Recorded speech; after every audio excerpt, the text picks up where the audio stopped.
오늘 로마서 읽으신 본문 1장 18절로 32절 본문 말씀을 중심으로 해서 죄를 멸하러 오신 성탄의 예수님이라는 제목으로 하나님 말씀을 살펴보고 은혜를 나누기를 원합니다. 이제 성탄절이 이제 딱 한 주하고도 하루가 남았는데요. 성탄절이 지나고 나면 이제 연말에 오고 또 새해를 준비하게 되는 그런 이제 연말에 1년의 이제 마지막에 와 있는데요. 오늘 이제 성탄절을 한 주 앞둔 오늘 본문 말씀인데요. 성탄절 본문은 아니지만은요. 그래도 오늘 말씀을 통해서 우리가 죄를 멸하러 오신 성탄의 예수님, 그 부분에 대해서 살펴보고 은혜를 나누기를 원합니다. 오늘 로마서 1장 18절에서 32절을 보면은요. 은혜되는 구절이 별로 없어요. 죄에 대해서 지적을 하고 또 인간의 타락함과 또 21가지 죄악에 대해서 지적을 하고 또 하나님의 진노 또 하나님의 심판에 대해서 인간의 어떤 타락상들을 말하고 있는데요. 참 우리가 이 세상을 살아가면서 참 죄의 심각성들을 여러분 스스로도 또 여러분 주위에 있는 이웃들을 통해서 또 요즘에 뭐 매스컴 TV나 오는 신문들을 통해서 보게 되는데요. 뭐 여러 가지 죄의 심각성들이 많지만은 특별히 아동 학대에 대한 어떤 그런 폭력성들이 요즘에 많이 이렇게 대두가 되고 있는데요. 작년 12월 경인가요? 이 부산에 있는 그 금정구에서 만 4세 딸아이 여자아이죠. 가을이가 아동 학대를 당한 끝에 숨진 그런 사건이 있었습니다. 가을이는 장기간에 걸친 아동 학대와 굶주림으로 인해서 사망할 당시에 실명한 상태였고 체중이 7kg에 불과했고요. 여러분 인터넷에 사진을 보면 거의 미라와 같은 수준이라고 그래요. 아이가 그렇게 수준으로 매우 고통스러운 죽음이고요. 본명은 여름이라고 이렇게 얘기를 하는데요. 처음에는 친모가 딸을 학대하고 때려 죽인 단순한 아동 학대 사건으로 보였는데 알고 보니까 이 친모하고 딸이 이 남편의 가정 폭력에 시달리다가 집을 나오게 되었답니다. 나오게 되었는데요. 그 과정에서 그때에 아이 식단을 공유하는 채팅방을 운영하고 있던 그 B 씨, 28살이라고 여자분인데 부부를 찾아가서 이 같은 해 9월부터 함께 살았다고 그래요. 참 고마운 일이죠, 그죠?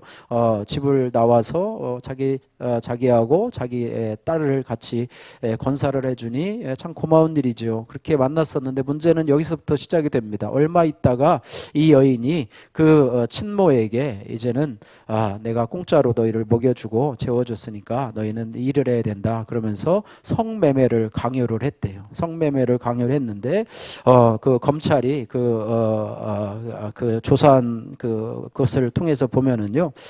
2021년 7월부터 2022년 12월까지 A씨에게 이 친모에게 무려 2,400여 회나 걸쳐서 성매매를 강요했고 하루에 4-5번꼴로 강요한 돈이요 1억 2,450만 원이랍니다. 그것을 한 푼도 그 친모에게 주지 않고 또 이렇게 했고요. 또 폭행을 일삼았고 돈을 다 착취했었고 그런 과정에서 이 친모가 너무나 스트레스를 받고 하다 보니까 그 스트레스를 그 딸한테 푼 거예요. 딸한테 풀고 먹일 돈도 없어가지고 분유도 제대로 먹이지 못하고 이렇게 하고 짜증을 내고 폭행을 일삼다가 결국에는 이제는 아이가 거의 기아 상태로 사망을 한 것이 드러나게 되어서 결국에 집중치료실로 옮겨졌지만 결국 숨을 거두게 되고요. 직접적인 사망 원인은 친모의 폭행으로 드러났지만 또 이에 대한 것이 드러나서요. 이게 제가 기사를 보니까요. 2023년이죠. 지금 12월 14일 오늘이 며칠이죠? 오늘이 17일이니까 12월 14일에 2심 결과에서 검찰은 여였잖아요. 성매매를 착취한 동거녀에게 그 여에게 징역 30년을 구형하고 추징금 1억 2,450만 원 5천 원까지 하고 아동학대 치료 프로그램 이수 취업재간 5년을 육시하였으며 그 남편에게는요. 그 동거녀 그 남편에게는 징역 5년을 구형하고 취업제한 5년을 요청했고요. 이 친모에게는 무기징역을 선언했다고 합니다. 예, 그래서 이게요 아동학대에 대한 그런 것도 아니라 또 가정폭력이 연관이 돼 있고요. 또 같이 살자고 해놓고서는 성매매를 강요하고 또 물질을 착취하고 공갈 협박하고 이렇게 하면서 여러 가지가요 막 이렇게 복합적인 사건을 우리가 상대하면서 참 이 죄의 이 심각성에 대해서 이야기를 합니다. 뭐 아동학대뿐 아니라 성폭행, 가정폭력, 살인, 강도, 절도, 또 부정부패, 횡령, 배임, 또 환경오염, 기후변화와 같은 환경 범죄의 증가들도 막 그런 어떤 가스, 유독가스를 막 몰래 배출을 하고 또 유독 오염수들도 막 하천에 방류하는 이런 것들도 결국에는 인간의 이 죄의 심각성에 대해서 말씀을 해주고 있는데요. 뭐 이런 것들을요 말로 열거하기가 쉽지 않아요. 사회적인 어떤 그런 거를 보면은요 여러분 이런 것들을 너무나 잘 알 수가 있는데 이런 범죄들은 모두 이 하나님과 분리된 하나님을 떠난 인간의 죄의 결과라고 하는 것을 볼 수가 있습니다. 그것은 자신의 삶뿐만 아니라 자신의 가족과 이 사회에 심각한 악영향을 끼친다는 것을 알 수 있게 됩니다. 그래서 오늘 말씀을 통해서요 이 죄의 심각성을 한번 살펴보고 또 죄를 멸하러 오신 성탄의 예수님이 어떤 일을 하셨는가 살펴보면서 우리가 말씀에 은혜 받기를 원합니다. 첫 번째로요 오늘 18절 말씀에서 20절 말씀을 보면은요 하나님은 어떤 일을 하셨는가? 하나님은 세상 모든 만물에 하나님을 알만한 것이 있도록 창조하셨다고 하는 것입니다. 우리가 여러분 좋은 곳에 관광하러 여행하는 거 좋아하시잖아요. 여행하는 걸 뭐 바빠서 못 하시는 분도 있지만 좋은 곳에 가서 정말 아름다운 자연을 보면 와 정말로 너무 아름답다, 너무 위대하다 그렇게 한 것처럼 하나님은 세상의 모든 만물들 속에 하나님을 알만한 것, 야 이게 뭔가 창조주가 있지 않으면 이러한 것들이 참 있지 없겠구나 뭐 이런 것들을 얘기하면서 특별히 하나님이 창조하신 피조세계에는요 하나님의 영원하신 능력과 신성이 반영되어 있다고 하는 것을 오늘 성경 말씀에서 우리가 보여주고 있습니다. 19절에서 20절 말씀까지 한번 같이 한번 읽어보겠습니다.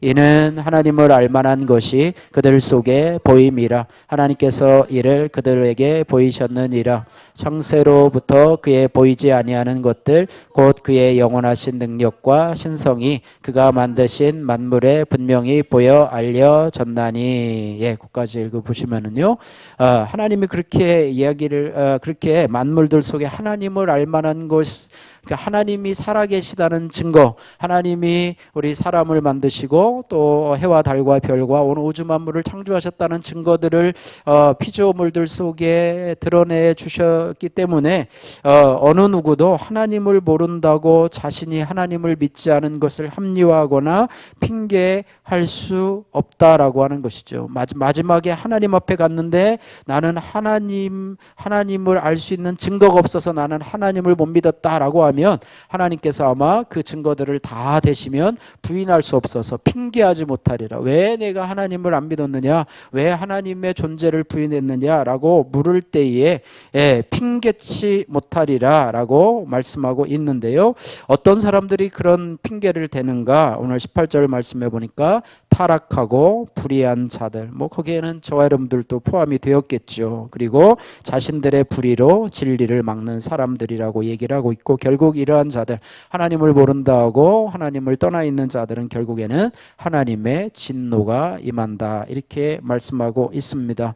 성경 구절 가운데요, 시편 14편 1절 말씀에는 이런 구절이 있어요. 어리석은 자는 그 마음에 이르기를 하나님이 없다 하는도다, 이렇게 말해요. 우리가 전도하다 보면은요, 하나님의 증거에 대해서 하나님 믿으라고, 예수님 믿으라고 얘기하면 하나님이 살아계셔? 하나님이 살아계시면 내 앞에 나와보라고 해, 이런 말 아마 여러분들 들어보셨을 거예요. 그러면 우리가 뭐 하나님 뭐 소환할 수 있나요? 여기다 앞에다 세워놓을 수 있나요? 뭐 그렇게 할 수가 없죠. 그런데 성경에서는요, 어리석은 자는 그 마음에 이르기를 하나님이 없다 하는도다, 이렇게 말하고 있는데요.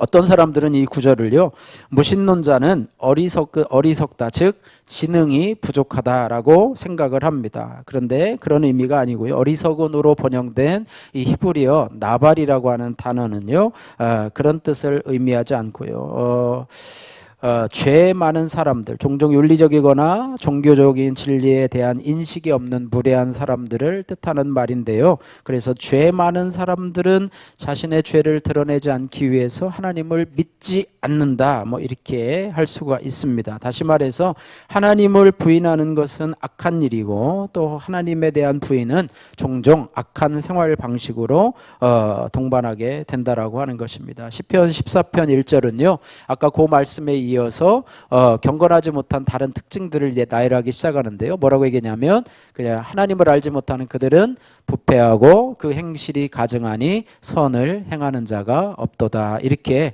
그들의 삶의 행실에 대해서 말합니다. 하나님이 없다 얘기하면서 정말로 착하게 살고 정말로 뭡니까? 행실이 정말로 은혜스럽고 정말로 거룩하고 경건하게 사는 사람이 있는 것이 아니라 그들은 부패하고 그 행실이 가증하니 선을 행하는 자가 없도다. 이렇게 말씀하고 있습니다. 실제적으로요, 많은 무신론자들은 지능이 약한 것도 아니고 어리석은 자도 아니고요, 똑똑한 사람들이 많아요. 하나님이 없다라고 하는 증거를 내놓기 위해서요, 자신이 무신론자가 되기 위해서 연구를 많이 합니다. 하나님이 살아계시다라고 하는 그런 기독교인들을 바라보면서 자신의 논리를 얼마나 많이 펴는지요, 그것들을 가지고 살아가는 사람들이에요. 그래서 하나님을 믿는 것을 거부하게 말하는 것은 지능이나 지식의 부족이 아니고요, 사람으로 하여금 하나님을 믿는 것을 거부하게 만드는 것은 의가 없기 때문이라고 하는 것입니다. 조금 내용이 좀 어려워도 여러분 잘 들어보시기 바랍니다.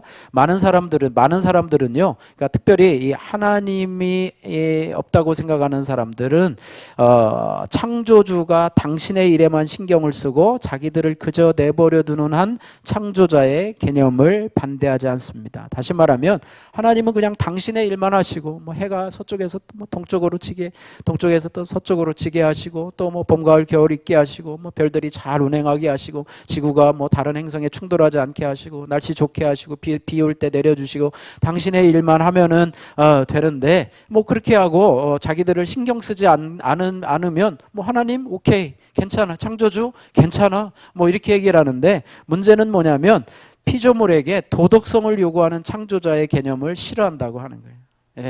우리는 다른 사람의 간섭받기를 싫어하잖아요. 우리 잔소리 제일 싫어하잖아요. 그죠? 직장생활 상사가 우리한테 잔소리하는 거 싫어하잖아요. 근데 창조주도 우리에게 잔소리를 한다는 거예요. 왜 네가 그렇게 사냐? 그렇게 살면은 지옥의 형벌을, 심판을 면하지 못한다. 경건하게 살아야 된다. 이렇게 하나님이 우리에게 말씀을 통해서 또 양심을 통해서 말씀하기 때문에 그것이 싫다는 거예요. 그렇게 그것이 싫기 때문에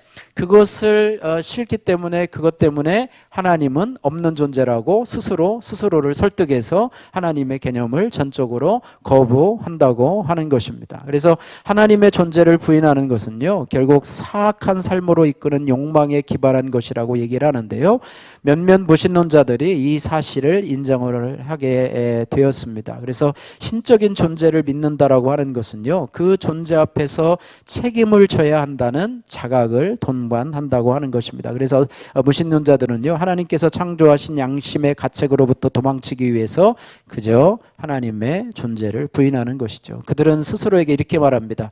세상에 감독관은 존재하지 않는다. 심판의 날은 없다. 나는 내가 원하는 대로 살 수 있다. 그렇게 살아도 나는 아무런 문제가 없다. 죽은 이유는 죽으면 끝이고 그 후에는 심판은 없다. 이 세상을 창조하는 창조는 존재하지 않는 것이고 기독교인들이 만든 것이다. 우주는 빅뱅 이론으로 우연히 창조된 것이지 하나님이 만든 것이 아니다. 세상은 창조로 된 게 아니라 진화로 이루어진 것이다. 우리는 원숭이의 자손이다. 이렇게 하면서 무신론의 어떤 증거들을 제시하면서 스스로 하나님을 믿지 않는데, 그것이 뭐냐면 자신의 죄, 자신의 불의가 너무 많기 때문에 그것으로부터 통제받기 싫어하고 양심의 가책으로부터 자신이 자유롭게 하기 위해서 이렇게 하나님을 부인하는 것이다. 이렇게 말씀하고 있습니다. 그런데 문제는 뭐냐면 무신론자의 하나님께 대한 부인은요, 자신의 양심과 자기가 살고 있는 우주를 포함해서 반대되는 많은 증거들 앞에 부딪힌다는 거예요. 자신은 얘기하지 않지만 살아가다 보면 하나님이 과연 살아계시는구나.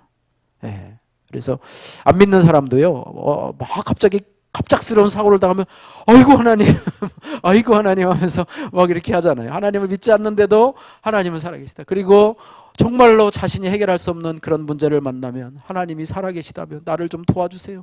이것만 해결되면 뭐 이렇게 하면서 그러잖아요. 그래서 그것만 해결되면 내가 하나님 믿겠습니다. 그래서 하나님께로 돌아온 사람도 있잖아요. 그죠? 예. 그런데 그런 많은 증거들 앞에서 부족을 하는데 그들의 거부는 하나님께서 요구하시는 도덕적 통제 없이 살고 싶은 욕망에 의한 것이고 그러한 통제를 위반함으로써 오는 죄책감에서 도망치기 위한 것이다 라고 말씀하고 있습니다. 우리도 이런 악함이 있잖아요. 우리도 예수 믿으면서 하나님이 왜 이렇게 나를 이렇게 자꾸 이렇게 간섭하시고 내 죄를 이렇게 드러내시며 설교 말씀을 통해서 또 말씀을 읽을 때마다 양심의 가책으로 하나님 믿는 내가 그렇게 살면 되느냐라고 하면서 자꾸 도전을 하시는데 우리는 그것을 아멘으로 받아들이고 하나님 잘못했습니다 회개하고 돌이키기보다는 자꾸 도망치려고 하는 우리의 악한 습성들이 우리 안에 있는 것을 우리가 고백을 하죠. 그래서 안 믿는 사람들이 아니고 어쨌든 우리도 그런 부분에 있어서 정말로 하나님 앞에 하나님이 나의 죄를 지적하시고 내 삶에 간섭하실 때마다 그것을 귀찮아하지 않고 그것들을 감사함으로 받아들일 수 있는 할렐루야. 나를 힘들게 하는 어떤 고난의 사건과 나를 힘들게 하는 인간관계 속에서 그 사람들이 오히려 나의 악함들을 발견하게 되고 내 속에 숨겨져 있는 나의 어떤 타락한 본성들을 발견하게 될 때 오히려 그 사람에게 감사할 수 있는 그래서 그 사람은 나의 구원을 위해서 수고하는 사람이다. 그 사건은 고난의 사건은 나를 하나님께로 가까이 가게 하고 나의 숨겨진 죄악을 발견하게 하는 오히려 축복의 통로라고 하는 사실을 기억할 때 무신론자와는 전혀 반대되는 상황을 갖게 된다고 하는 것입니다. 그러면서 오늘 21절에서 32절 말씀에는 하나님을 부인하고 또 하나님을 떠난 자들의 특징에 대해서 말씀해 주고 있는데요. 세 가지로 말씀해 주고 있습니다. 첫 번째로는 하나님을 떠난 자들, 하나님을 무시하는 자들은 한번 따라해 볼까요? 그 생각이 허망하여지고 마음이 어두워집니다. 생각이 허망하여지고 마음이 어두워진다 이렇게 말씀하고 있습니다. 그래서 오늘 21절 말씀 같이 한번 읽어보도록 하겠습니다. 21절 하나님을 알되 하나님을 영화롭게도 아니하며 감사하지도 아니하고 오히려 그 생각이 허망하여지며 미련한 마음이 어두워졌나니 아멘. 생각이 허망하여지고 미련한 마음이 하나님을 알되 아는 거예요. 그러나 하나님을 영화롭게도 아니하고 감사하지도 아니하고 제가 감사 카드를 이제 계속 수년 동안 보내고 있는데 한 3년 정도 코로나 시작하면서 보낸 것 같아요. 그래 감사 노트 여러분 보시면 뭐 그냥 감사하라 있는데 기억에 남는 감사 구절 하나가 뭐냐면 무신론자들은 감사할 조건이 있어도 감사할 대상이 없다. 이 말이 좀 와닿더라고요. 하나님을 믿지 않는 사람들은요 감사할 일이 생겼는데 감사할 대상이 없어요. 저와 여러분들은 감사할 일이 생기면 누구한테 감사하죠? 하나님 앞에 감사하죠. 하나님 앞에 감사하고 또 때로는 감사헌금도 하고 이렇게 하는데요. 마음이 생각이 허망하여진다라고 하는 단어는요 헬라어로 케로스라고 하는 단어인데요. 이 단어의 뜻은 뭐냐면 텅 비어서 마음이 텅 비고 공허해서 무의미하다라고 하는 뜻을 가지고 있습니다. 마음이요 뭔가 좀 충만하고 정말로 보람이 있고 의미하고 이런 삶을 살아야 되는데 하나님이 없는 자들은 그 마음이 허망하여져서 텅 비어져 있고 공허하며 무의미하다는 그런 것입니다. 그래서 이 케노스라고 하는 단어가 성경에서 총 100번 이상이 사용되는데 로마서에서는 6번 정도 사용되어서요. 오늘 21절 말씀에 사용되는 것은 주로 하나님을 거역하는 사람 또 죄를 짓는 사람의 마음의 상태가 바로 허망하다 이런 뜻을 가지고 사용하고 있습니다. 그래서 이 죄라고 하는 것은요 하나님과 사람을 분리시키고 또 하나님에 대한 지식과 사랑을 잃게 하여지고 죄를 지으면 사람의 마음은 어두워지고 미련해지고 하나님을 영화롭게도 하지 않고 감사하지 않게 된다 이런 특징을 말하고 있고요. 두 번째로 하나님을 무시하고 떠난 자들의 특징은요 하나님 대신에 썩어질 피조물을 우상 삼아서 섬기게 된다고 하는 것입니다. 예, 그래서 22절, 23절 말씀 같이 한번 읽겠습니다. 스스로 지혜 있다 하나 어리석게 되어 썩어지지 아니하는 하나님의 영광을 썩어질 사람과 새와 짐승과 기어다니는 동물 모양의 우상으로 바꾸었느니라. 아멘. 예, 그 사람들은요 스스로 자기가 지혜 있다고 합니다. 그러나 어리석게 되어서 헛똑똑이죠. 헛똑똑이죠. 그래서 썩어지지 않는 하나님의 영광을 어떻게 바꿨다고요? 썩어질 사람을 하나님처럼 섬겨요. 새를 하나님처럼 섬겨요. 그래서 여러 운동하는 클럽 그런 걸 보면 새를 이렇게 엠블럼이라고 그러죠. 이렇게 상징으로 삼아서 뭐 독수리, 그죠? 뭐 이런 걸 삼고, 짐승으로 얘기하면 뭐죠? 뭐 호랑이, 그 다음에 뭐 사자, 또 뭐 여러 가지 동물들을요 자기 뭐 우리 한화 이글스, 충남 한화 이글스 뭐죠?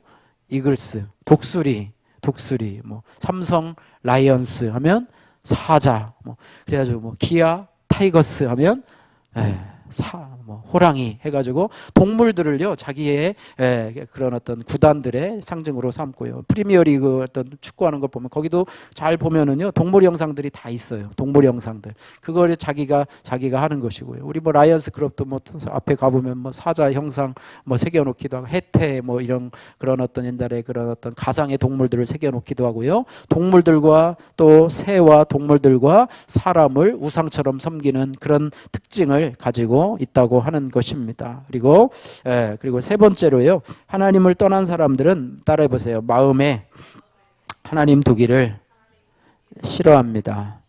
28절 말씀해 보십시오. 또한 그들이 마음에 하나님 두기를 싫어하매 이렇게 라고 말하고 있습니다. 마음에 하나님 두기를 싫어한다. 그리고 그 관주 성경에 보면은요 지식에 하나님 두기를 싫어한다. 마음 대신에 지식에 하나님, 그러니까 생각조차 하기 싫은 거예요. 하나님 두는 거를 싫어해요. 그런데 저와 여러분들 어떻습니까? 하나님을 마음에 두기를 좋아하시고, 할렐루야.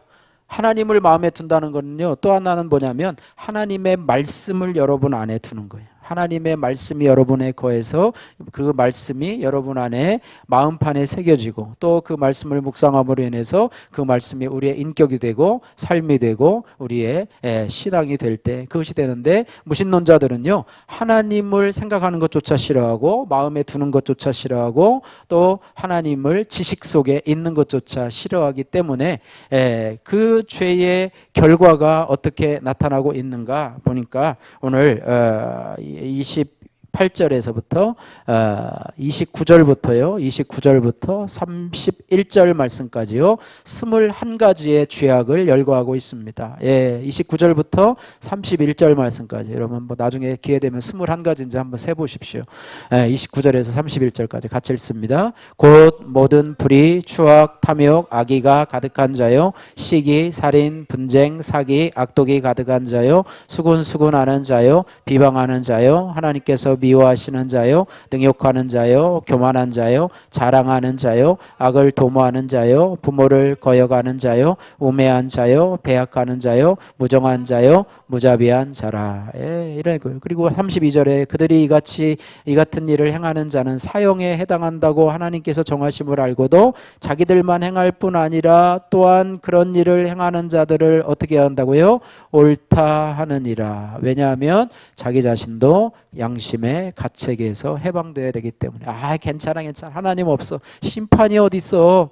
그러니까 아까 그런 어떤 성매매를 하고 그 자녀를 그렇게 학대를 하고 그렇게 또 폭행을 당하고 이렇게 한 일들이 거기에서 동시다발적으로 막 일어나는 이런 일들을 보죠. 이 외에도요 수많은 일들이 여기에 21가지의 죄악들이 일어나고 있는 우리의 죄의 심각성들, 사회의 심각성들을 바라보며 이러한 일들은 사형을 받는다, 사형에 해당되는 것은 뭐냐면요 지옥 가게 된다는 말입니다. 지옥 가게 된다는 말이에요. 죽어서 갈 곳은 한 군데밖에 없어요. 지옥 갈 수밖에 없는, 하나님을 떠나고 하나님을 무시하고 그 마음속에 생각 속에 지식 속에 하나님을 무시하고 양심의 가책을 또 하나님의 말씀을 마음에 담아두기를 싫어하고 자기 마음대로 살고자 하는 사람들은 결국에 갈 길이 바로 지옥 갈 수밖에 없다. 히브리서 9장 27절 말씀에 한 번 죽는 것은 사람에게 정하신 것이요 그 외에는 심판이 있으리니 말씀하고 있습니다. 예, 그런 말씀을 우리가 기억하면서 이런 상황들 속에서 이런 죄로 인해서 죽어가는 영혼들을 위해서 예수님께서 이 땅에 오셨는데요. 요한복음 1장 29절 말씀에 이렇게 기록이 됩니다. 이튿날 요한이 예수님께서 자기에게 나으심을 보고 말하되, 한번 따라해 보세요. 보라, 세상 죄를 지고 가는 하나님의 어린 양이로다. 예, 세례 요한이 예수님의 오실 길을 예배하면서 말씀을 전하는데 예수님이 지나가시잖아요. 예수님이 지나가시는데 거기 있는 사람들에게 이렇게 합니다. 보라, 세상 죄를 지고 가는 하나님의 어린 양이로다. 이렇게 예수님을 소개합니다. 예수님은 이 땅에 그냥 천국을 홍보하러 나오신 게 아니라요, 세상의 죄를 짊어지고 하나의 어린 양으로서 제단에 돌아가시기 위해서 이 땅에 오신 바로 구원자라고 하는 것입니다. 요한일서 3장 8절 말씀에 하나님의 아들이 나타나신 것은, 하나님의 아들 예수님이시죠. 예수님이 나타나신 것은 마귀의 일을 멸하려 하심이니라, 이렇게 말하고 있어요. 이 마귀의 일이 뭡니까? 마귀의 일이 뭐예요? 마귀는 하나님을 대적해서 나온 천사의 무리를 마귀라고 하지 않습니까? 마귀의 일은요, 하나님을 대적하는 거예요. 하나님을 믿지 못하게 만들고 사람들로 하여금 죄를 짓게 만들고 자기도 결국에는 심판을 받게 될 텐데 나와 함께 가자 사람들을 유혹하는 거예요. 그래서 마귀는 죄의 근원이고 예수님은 마귀의 일을 멸하고 죄를 없애기 위해서 마귀에게 종노릇하고 마귀에게 속아서 사는 사람들을 구출해내고 이제는 하나님의 자녀, 마귀의 자녀가 아니라 하나님의 자녀로, 마귀의 자녀면 지옥에 갈 수밖에 없지만 하나님의 자녀로 영생에 이르도록 하시는 하나님의 은혜를 체험하기 위해서 죄 없으신 하나님의 아들 예수님께서 이 땅에 오셔서 우리를 위해서 십자가 피 흘려주시고 부활 승천하시고 또 우리에게 오순절 성령 강림으로 성령을 보내주셔서 우리로 이 땅에서 이제는 마귀의 자녀, 죄 짓는 자로 하나님을 부인하고 모르는 자가 아니라 이제는 하나님의 자녀로서 이 땅을 살아가기를 원하셨다라고 하는 것입니다. 요한복음 5장 24절 내가 진실로 너에게 이르노니 내 말을 듣고 또 나 보내신 이를 믿는 자는, 한번 따라해 보세요. 영생을 얻었고 심판에 이르지 아니하나니 사방에서 생명으로 옮겼느니라. 예.